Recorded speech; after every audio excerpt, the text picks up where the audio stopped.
Hey, welcome to episode 3 of Aaron Reads Potter. I am here in a hotel room in San Diego working and had a little bit of time today to read Harry Potter and the Sorcerer's Stone. So let's get to it. A lot has happened here, guys. This is an exciting story. I just finished chapter 10. So a couple things.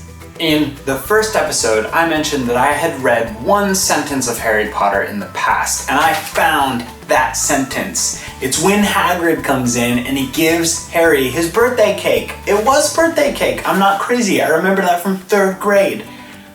I think that's kind of amazing. Also, we got to the point in the story where Hagrid says, "You're a wizard, Harry." And I've heard it out loud. I can picture it. I can picture him saying it because so many people have said it, but I read it. I read the actual words, and I know now, guys, I'm on the inside. Harry is a wizard. It's crazy. I'm so glad that he's not around Dudley anymore. Dudley was just, we already talked about him. I'm not gonna get angry again.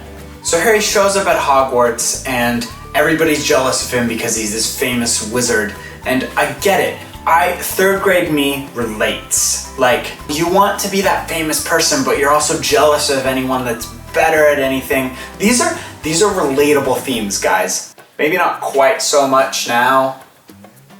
I hope that I am past some of that. Maybe I'm still just a child. I'm gonna think about that. The biggest surprise to me is Harry's character shift. He goes from this locked in the cupboard, passive boy, not saying anything, don't want anyone to get mad.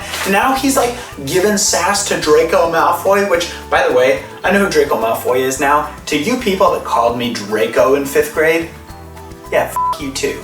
All right, I get it now. I get it. It wasn't a kind thing to say. It's fine. It's not fine. That was mean. That was very mean and insensitive. Shame on you. I didn't even know, but now I do. Massive character shift. It was a little unexpected for me, to be honest. He's now suddenly this suave, smooth guy. Where did that come from? Where did he learn how to do that ever? I don't see him learning this suaveness from Dudley. A little bit curious where that comes from. Curious how that's going to continue in his character arc, but no matter, moving on. The big mystery right now is this package, this little package. What is it? You guys are probably laughing at me because it's probably horrendously obvious, but I have no idea. I want to know what the package is, and this 3-headed dog that's guarding it, that sounds a little bit overkill. Just put it in a shoebox and put it under a bed. That's what I do with all of my important things. Snape.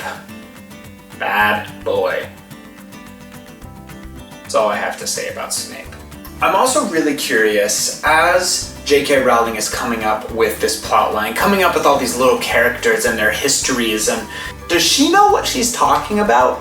For example, page 133 in this book says, Binns droned on and on while they scribbled down names and dates and got Emmerich the Evil and Ulrich the Oddball mixed up.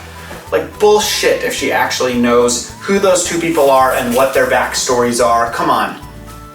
You just pulled those names out of thin air. You don't know, Let me know what you think in the comments, and to be fair, perhaps she has corrected it by now and come up with stories. But I want to know, when she first wrote this, the very beginning when it was published, did she know who these characters were, or was she just making up random names?